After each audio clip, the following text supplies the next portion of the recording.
Hello and welcome to the latest episode of The Love Project with me, your host, Han Royani, and my co-host. What's up, BJ?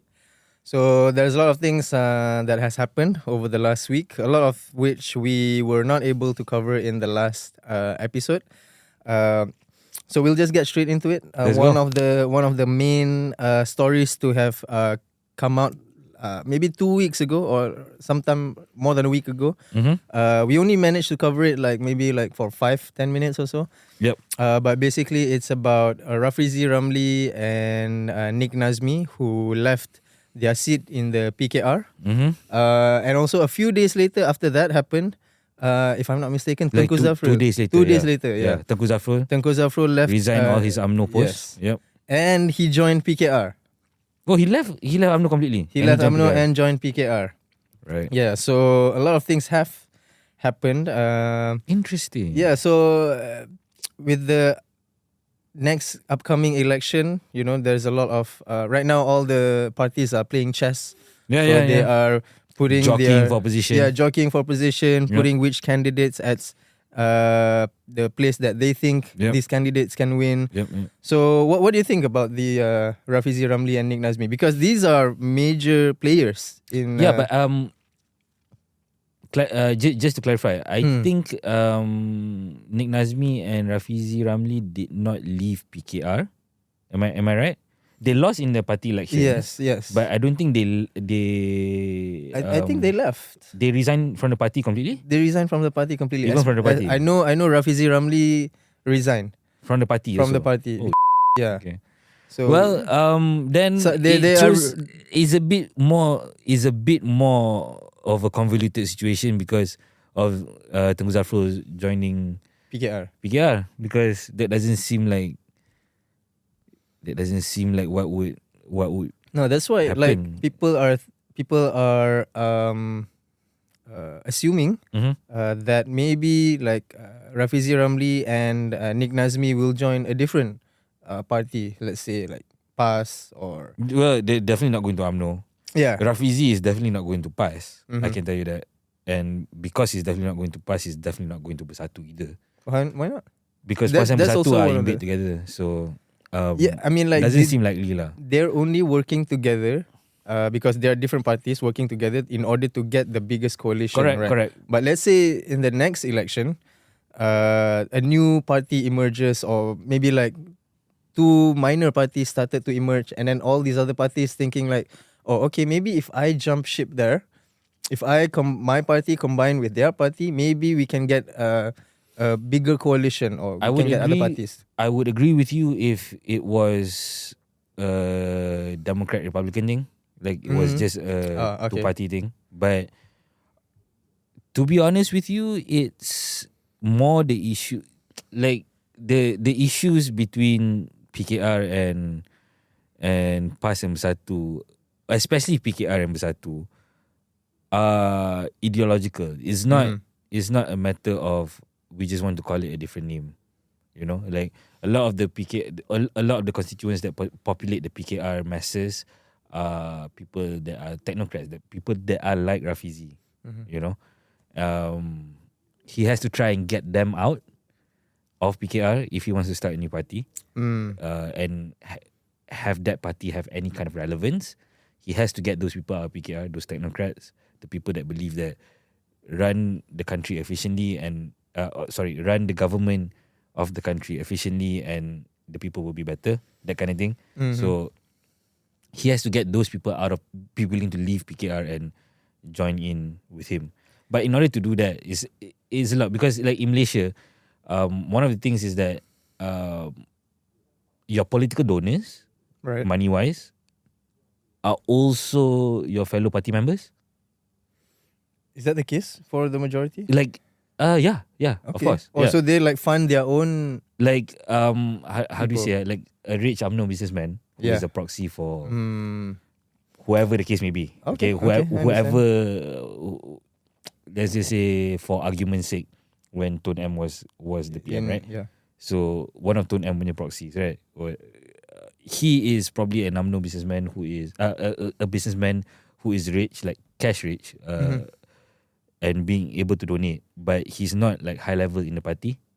You know, he's more like a ketua bahagian, that kind of thing. Okay. You know, and he is the one. He and people like him are the people that will fund. You know, people like.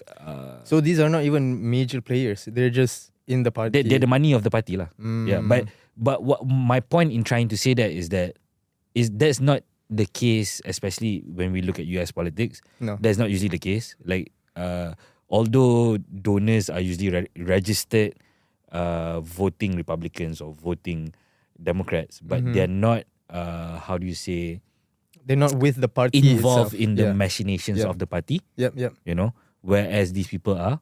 So these people are the ones that are sitting in the back rooms and all that. So like a guy like Peter Thiel or even Elon Musk, they are not privy to what the Republicans want to do in the Republican Party. You know, they are privy to the cabinet that Donald Trump has because Donald Trump put him there, like Elon Musk, right? Okay. But he's not privy to what party strategy is for the next election. Understand. That kind of thing. Understand. He's only giving money. And you allocate the money how you feel like it's necessary. But which one do you think, which system do you think fits better? Like, for example, would you rather have the donors of your party in the party I think itself? on balance they're both in terms of the corruption it produces, in terms of the influence that it produces is roughly the same. Money talks. Money is money, you know.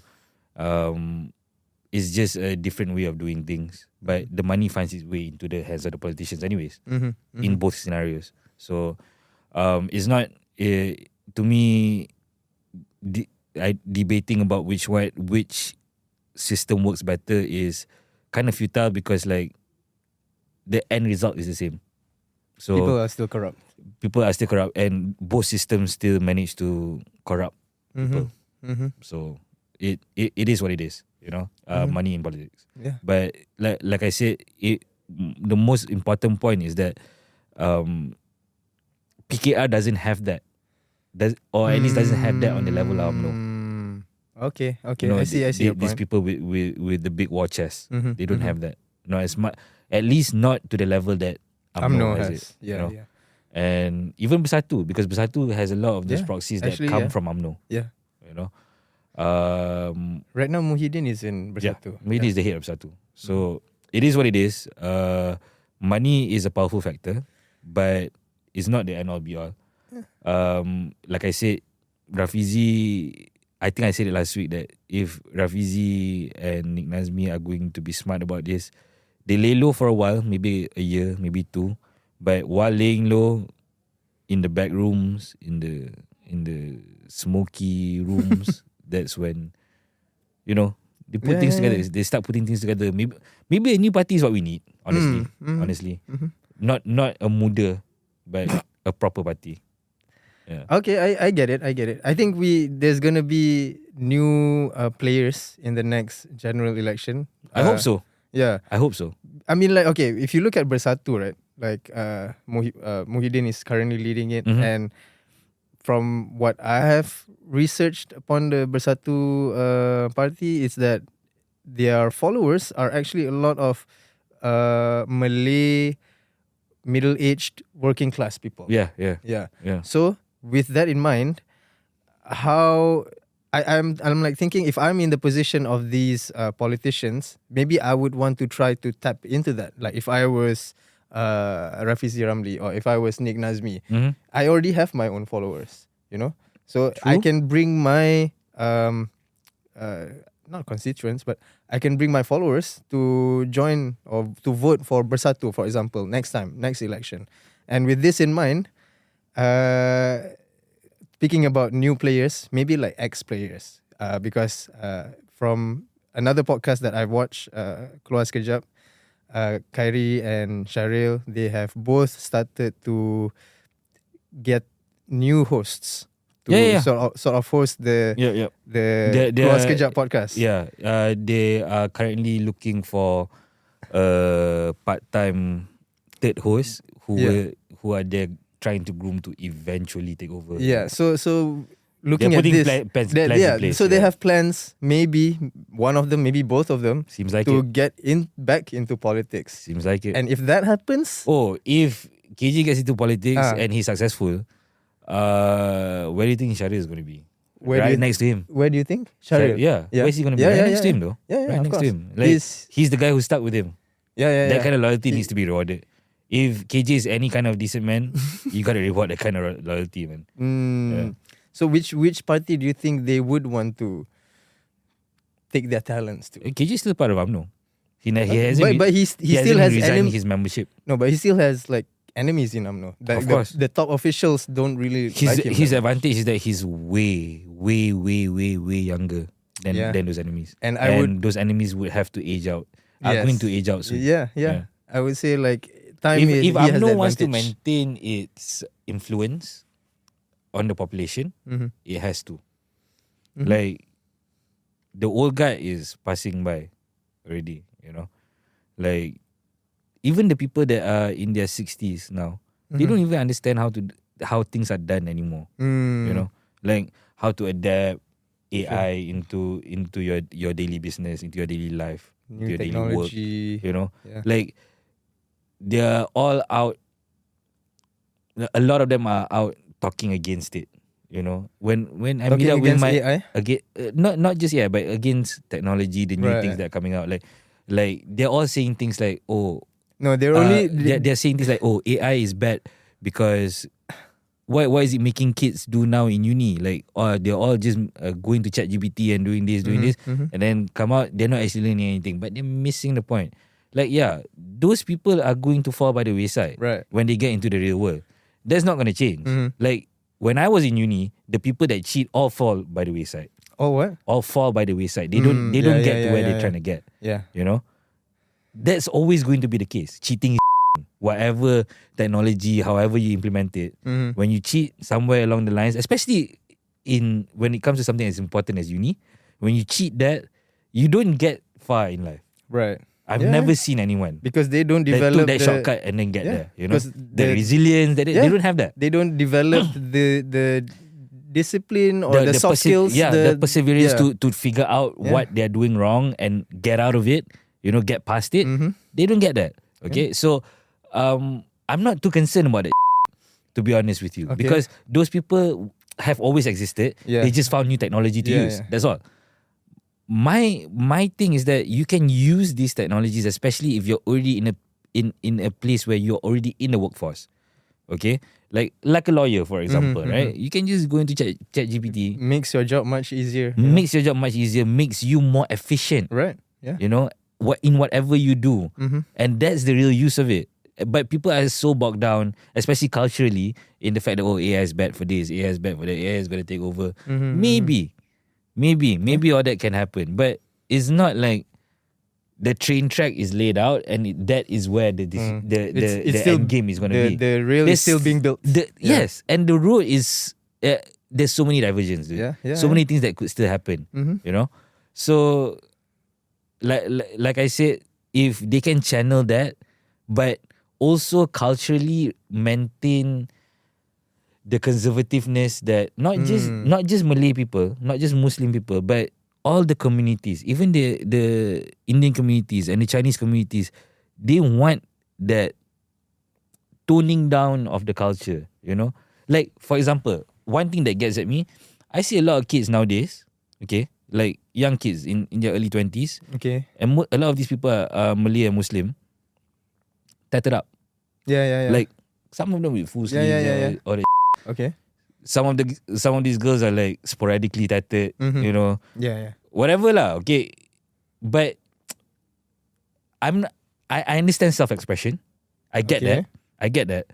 But we grew up in a culture like we are Muslim, We grew up in that culture and we are Muslim.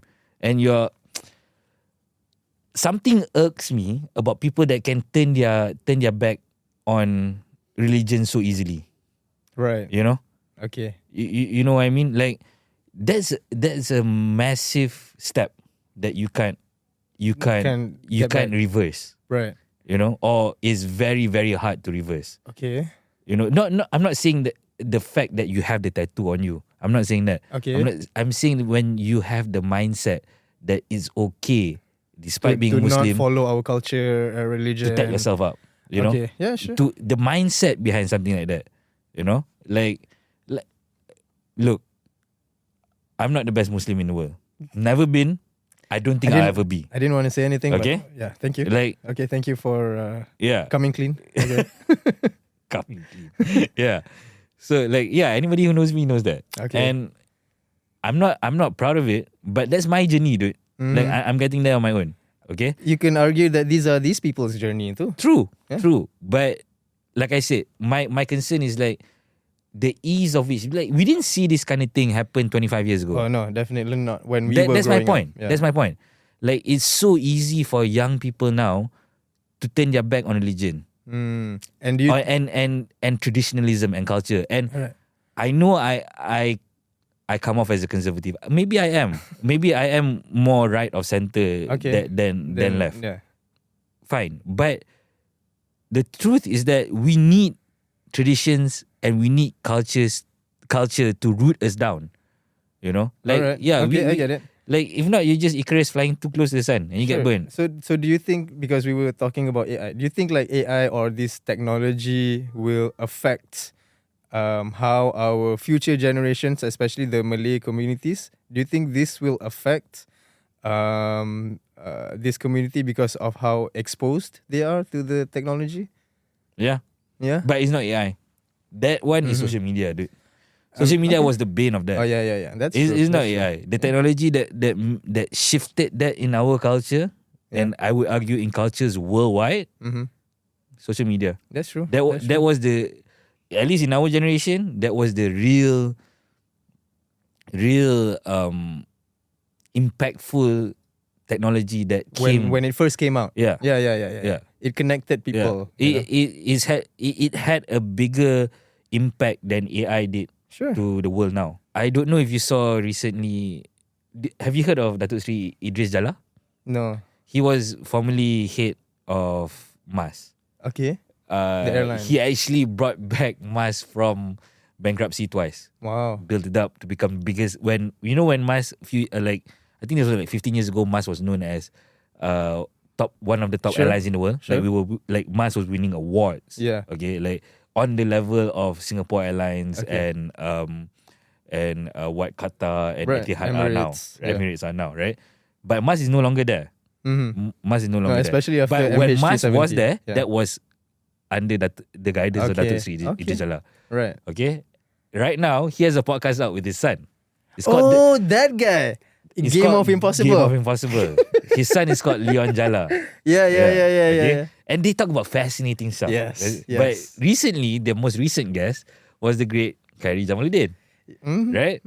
So, like, they were talking, like, especially KJ, I see these moves as very savvy. Because he's not going to, like... Are you talking on KJ's part? On KJ's part. Okay. He's not going to, like ridiculous like talk nothing podcast. You know? No. He's going to like if you watch the Game of Impossible, they always talk. Usually is a lot of business talk. Yeah. It's a lot of business talk, but it's also because of where Datuk Sri Idris Jala was in his career. Yes. He ties it a lot to government involvement in businesses and what the government should do. In fact, if although I myself very much free market conservative, you can see by the way he talks Datuk Sri Idris Jala, he was very much a socialist or closer to being a liberal socialist than he is a conservative. You know, and but fascinating stuff. My point is that he knows where he should be going. You know, and that's why I believe to tie this all back. That's why I believe that his generation, him specifically, as the spearhead of his generation, can adapt to this new technologies, new AI. You know, like it's gonna be a waste.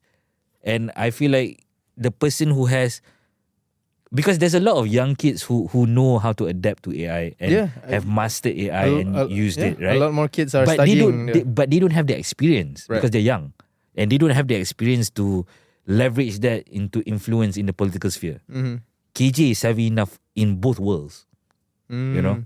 Now we're gonna get international. Yep. And one of the topics that we have covered a lot since the start of the La Project has always been about Israel and Palestine. You know, we've had like a lot of debates about this, and recently a group of 11 social activists, one of them was the Swedish activist Greta Thunberg.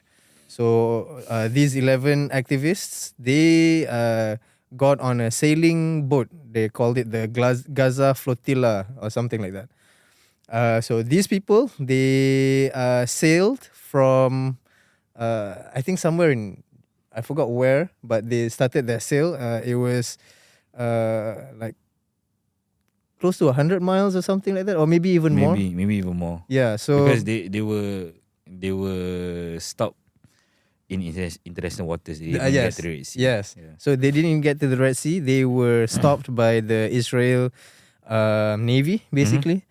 And they arrested these people, they interrogated these people, and they only released a few, I guess some of the more famous activists that were on the boat. And that includes Greta Thunberg. So she has just been flown back to Paris, actually. So, you know, but this kind of thing actually highlighted the situation in Israel and Palestine, partly because these are individuals from different countries. So they were French, Sweden. The boat was carrying British flags. Yeah, UK British flags. And the boat only had like medical supplies and some food. And it's not even that much because it's like a small sailing boat. I think it was like 100 kg worth of food. Yeah, it's like nothing much. Like how many families can you feed in Gaza with that? That's not much. But the point of the whole sailing mission, and I think they knew the outcome. They knew they were going to get arrested. They knew they were going to get deported. But the reason why they do that is because they wanted to highlight this to the world. And because there are so many nationalities in this flotilla, so when they get caught, their governments, their heads of state, their country, officials from their country will have to deal with Israel to get these hostages out. And I think the point of the whole mission is just an eye-opener for a lot of people who maybe they've heard about the Gaza-Israel-Palestine conflict, but with this, they realize, oh, okay, so it's not just like Gaza or Palestine. So a lot of international hands are also trying to help out and get into Gaza, give the supplies and aid that they need, but Israel is not allowing them. Yeah. Yeah. What are your thoughts on that? Get ready to type, man. You're going to be typing a lot this next 5 minutes. You might have to edit a few. Well, surprise, surprise, I don't agree with anything that Han just said. Okay. I view this whole thing very much differently. Number one, I argue that it was completely pointless, this Gaza Flotilla thing. Okay. Number one, because if Greta Thunberg really wanted to prove a point, she could have stayed in custody a bit longer rather than plead with the Swedish government to intervene on her behalf.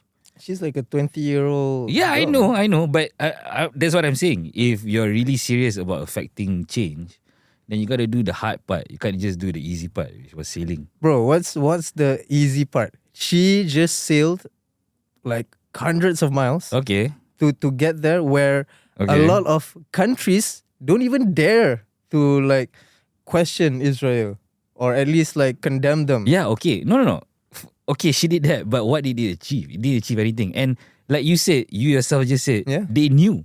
They knew that it was not going to achieve anything. Like, my stance on this conflict, this genocide has been clear. And is that it needs to stop. Yeah. Like this doesn't make it stop. Awareness-wise, the whole world is aware. Everyone on social media is talking about it. Every day, people are posting stuff that are coming out from Gaza.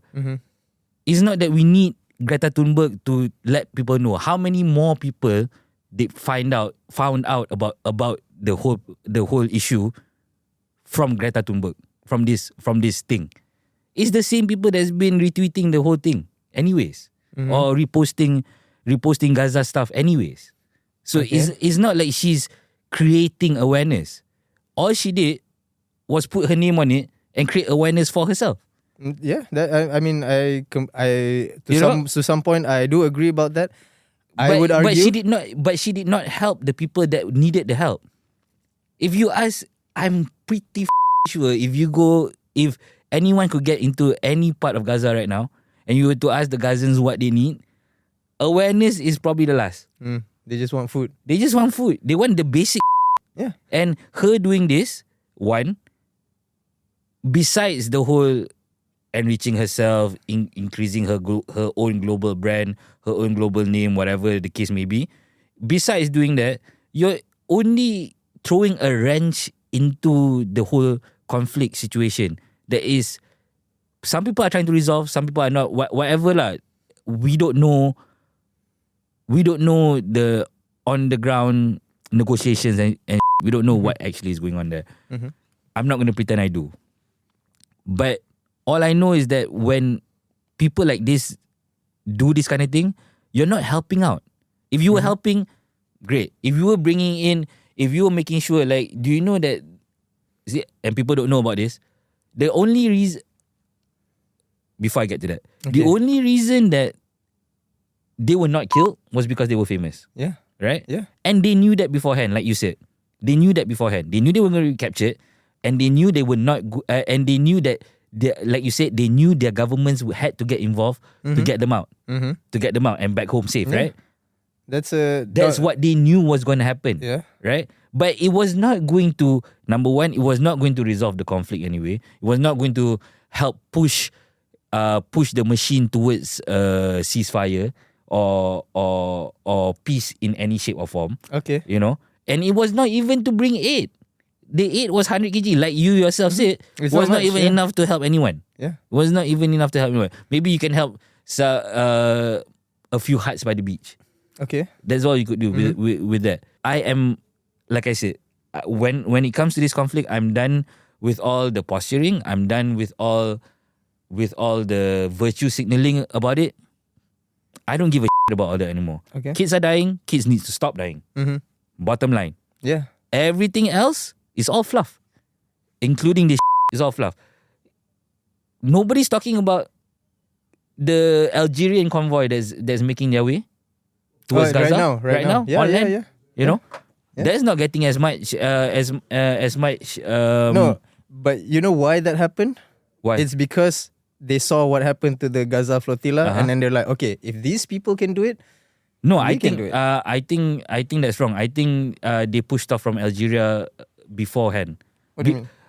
Before the Gaza Flotilla. Oh, they've sailed before the Gaza Flotilla. No, they're on land.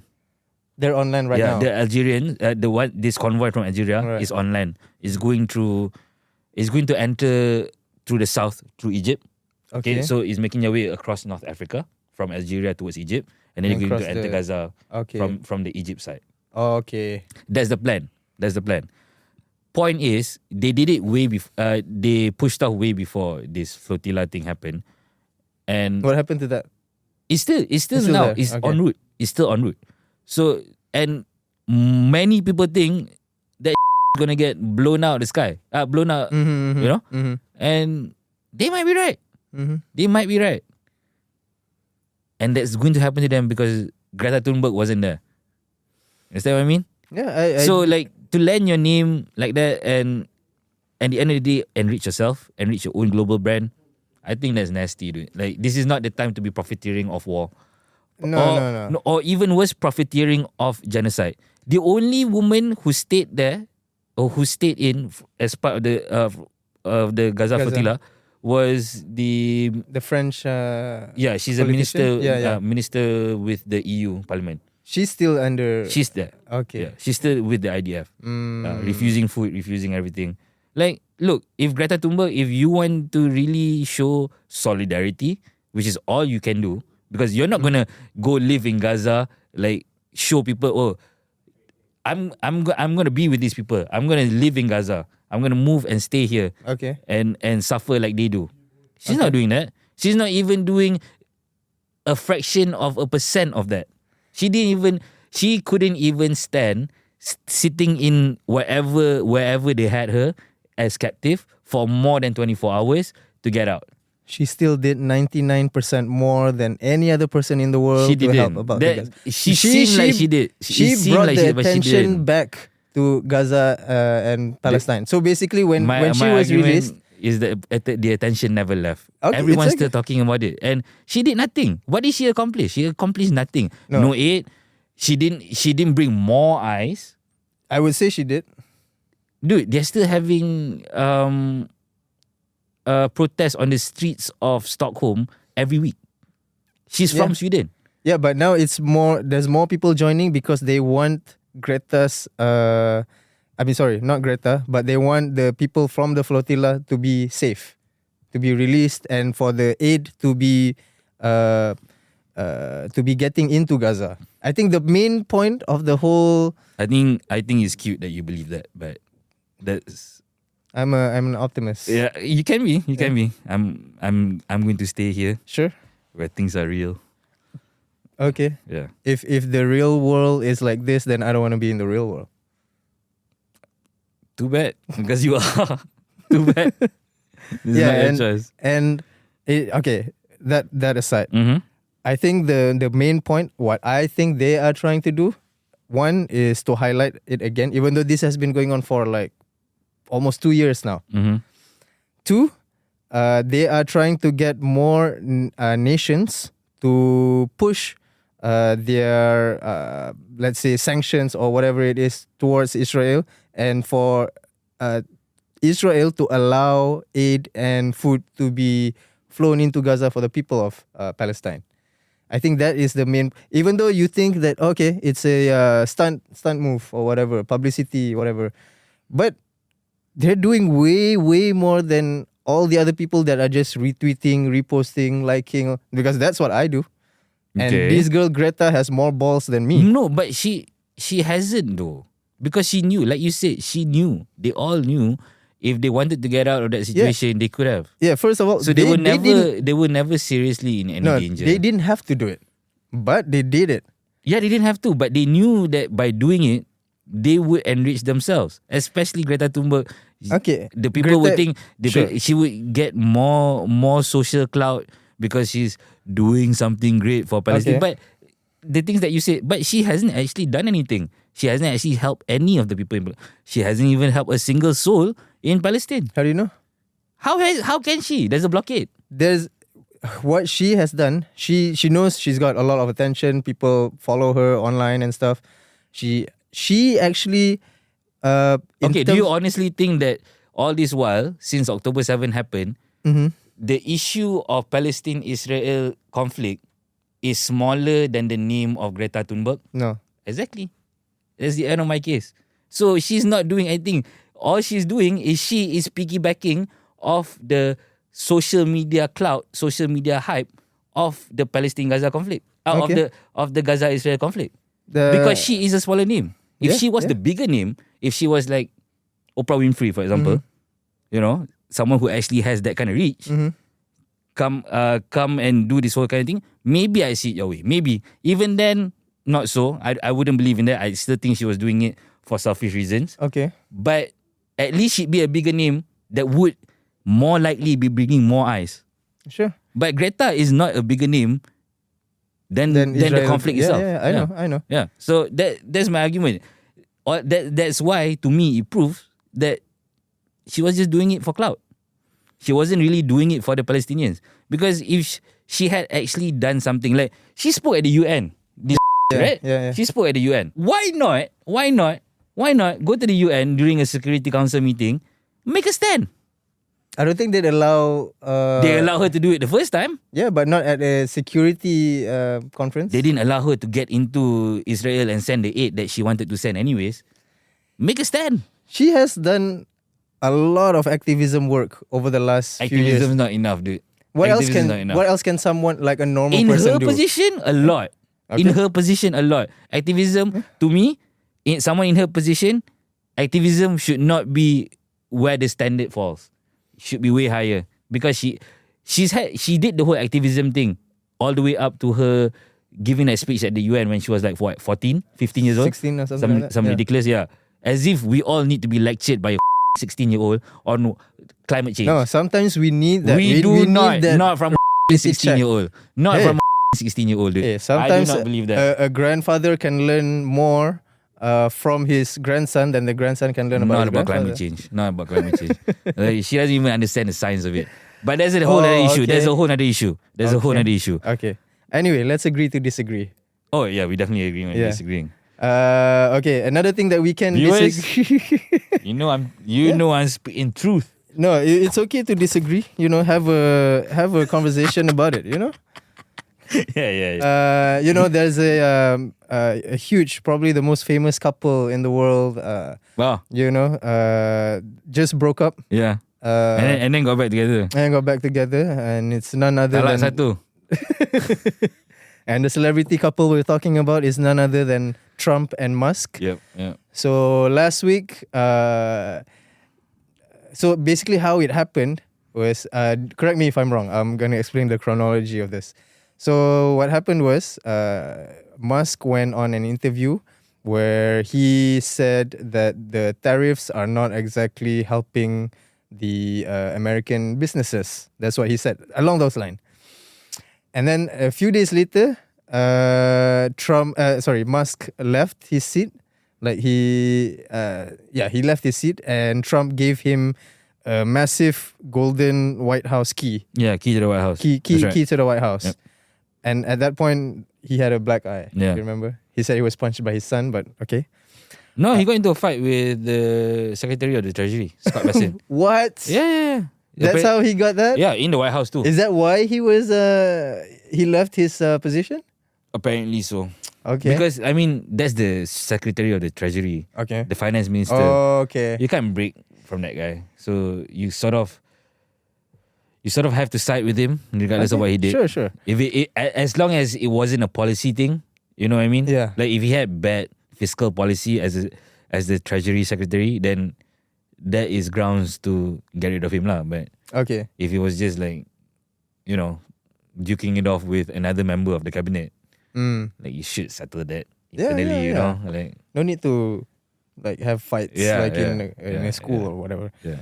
But basically, after Musk was given the key by Trump, a few days or maybe the next day, few hours later, Musk started tweeting all this stuff that he was lots of crazy.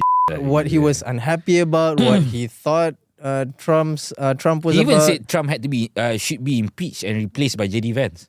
He retweeted that. Yeah. Someone said that, and he retweeted it with like a love emoji or something. He retweeted a bunch of crazy. Yeah, he did. And then at first it was quite mild, and then eventually it got crazier and crazier. And I think the craziest one was when he said, the reason why they haven't released the Epstein files is because Donald Trump is on it. Yeah. As if we didn't know that. Yeah. Because we've seen so many pictures. And after that, Trump gave a statement where he said he was disappointed with Elon. He said he had great respect for Elon. And then apparently a few days later, they made up. Yeah. Yeah? Yeah, I think yesterday or something. Yesterday. Like that. Yeah. So how was that able to happen? I don't know, man. Like, I guess when you have so many alphas in one place, Or so many kids so many like child minds. I don't know about that. I don't know if you can say that about like literally the President of the United States. and history's greatest entrepreneur. You know, like They can still have childish mentality. maybe They're rich. Maybe. Yeah. But I mean, it's not like they got this. It's not like, especially Elon Musk. It's not like he got rich like overnight.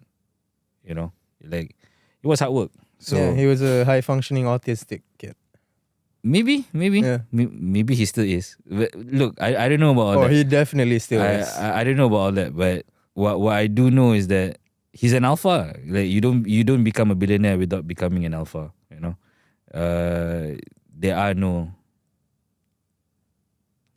beta billionaires. I don't think I've seen No. anyone. Name one. Okay. Mark Zuckerberg. No. No, he's not beta. Bill Gates. Now he might be a beta lah, but when he was in his prime, I don't know. Steve Jobs, cancer. Warren so Buffett. now might be a beta, but in the In his boardroom, heyday. yeah, might have been, most likely would have been an alpha. I mean, Okay. You can have multiple alphas in one room. yeah, you can, but friction is always going to happen. You know, it is what it is. I don't think it's as much of an issue as people are making it out to be. Like, especially, I'm talking about the Musk, And Trump. Musk Trump thing. Like, you know, it is what it is. Like I said, there's so many alphas in that room. They're all trying to jockey for position and try to be the best performing one, yada yada, and all that. So friction is gonna happen. We can talk about it till kingdom come about whether it should have gotten physical or not. But But it was fun to see Musk with a black eye. when men are involved, gonna happen. You know, it is what it is. I have a specific take on the Epstein thing. Okay. Like, it was promised to the public, I think, It's been a while. 2 months ago now, Yeah. that it was going to be released. Mm-hmm. And it hasn't been released. And people are wondering why. And then And Musk then, came out and with then that Musk tweet. came out with this. I don't know how much information that Musk has. I do not put it past him that he would be one of the very few people outside the government That who knows. could actually get access to information like that Mm. in the world. Yeah. He's probably one of only 5 that could possibly do that. Yeah, he Okay? was the head of Doge. I'm not putting that past him. However, I have a different reasoning as to why I think the Epstein files have yet to be released. And that is, like, the FBI and the Justice Department are saying one thing, and Trump is saying, like, I ordered them to release it, they're not releasing it. I don't know why. It's a slow process. They're still in the process. That's what Trump said. That's what Trump is saying. Okay. Department of Justice is basically saying the same thing. Department of Justice is the government department that oversees the FBI. Mm-hmm. So FBI is part of the Department of Justice. Sure. And the Department of Justice has repeatedly said that they are still in the process of declassifying documents and redacting what needs to be redacted, whatever. I think there's a third possibility here that people have not considered. One is that they could actually still be doing and still be going through the process. Sure. That is one possibility, although I think is very faint. I think. I mean, Musk did fire a lot of people. Even if they are doing that, even if they are still doing that, I think they know the gist of it and they just choosing to withhold that for as long as possible. Sure. That's one possibility. Yeah. The other possibility is that Donald Trump is actually in it and they're trying to hide it. Yeah. That's the second cipher possibility. through. Okay. Yeah. The third possibility, which personally I think is most likely, is that the head of the FBI and the Attorney General have seen The evidence. the evidence. They've seen the people that are in that, in the party. in the videos, Mm-hmm. in the logs and whatever, who did what. Mm-hmm. Some are even royalty probably. Yeah. They have done that. Yeah. And not just like random royalty, but part of the most powerful royal families in the world. Okay, I'm not talking about just the British. Mm-hmm. Maybe the Saudis, maybe the Arabs. We don't know. Yeah. So my point is simply that I think the head of the FBI and the head of the DOJ, Pam Bondi, they went through the evidence, they saw who it is, and they're deciding to keep the evidence for themselves. Why? Leverage. Oh, that's actually a good point. Yeah. Yeah. Because the president still has not had access to it. Oh my god! You know? Now when you said that, it makes so much So sense now. I'm not saying access leverage on Donald Trump. On all these other royal On families. whoever's in there. Yeah. I mean, So I'm it sure makes- Donald Trump is one of them. Maybe not. I don't know. I lean to no because they were trying to put him in jail through 4 years of Biden, right? Mm-hmm. And none of it was related to Epstein. No. And they had all the Epstein cases. So Ah. if they really did want to put Donald Trump in jail, they would have just used it. No. You know Another reason why, when you mentioned that, Mm-hmm. and you mentioned that during Biden's years, they were trying to put Trump in jail, but Mm-hmm. didn't. I think one of the reasons why they didn't charge Trump with any of the Epstein files is because I think a lot of people from the Democrats are also in the Epstein files. No, true. But No, because and then once they like acquit Trump for whatever it is on the Epstein files, then they will also be they could also be targeted, and people might also like take them down because of the like they've went to Epstein party or the Okay. Epstein Island and stuff. So the reason why they didn't acquit Trump is because they don't want to get acquitted themselves for the same crimes that Trump did. Maybe, but that would have to involve the files coming out. Understand? Yeah. And they could have just, like, if there was actually proof of, like, for example, Trump with an underage girl, like the photo of Prince Andrew with Virginia Giuffre, right? Yeah. When she was underage. If there was something like that, it would have come out. Mm-hmm. And it would have destroyed him. Because it was at a time when the whole world was against sexual predators of minors. Mm-hmm. Like, there was no compromise on that. You Democrat, Republican, if you were outed as a pedophile, that's done. You ain't doing nothing no more, right? Especially in public life. So they could have used it. That's why I lean. I don't know. Like I said, I don't know. But that's why I lean towards. I don't think he's in there at least on the level that people think he is. Like he was actually participating in sex orgies with minors. I don't think that has happened. I do think that the sex orgies with minors did happen. I do think there is footage that the FBI does have. With Trump? No, not of Trump. Of the sex orgies, parties yeah. and orgies. And they're using it. They're keeping it for themselves, not releasing it. Because once they release it, there's no more leverage. Yeah. That's There's true. no more leverage. Yeah. But because they have it, and they keep it hidden, they have all the leverage in the world.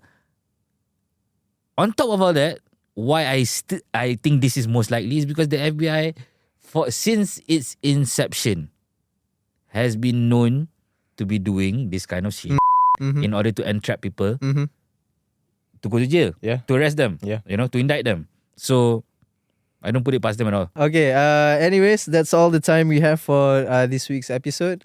Do catch us in the next episode. We'll have another special guest coming.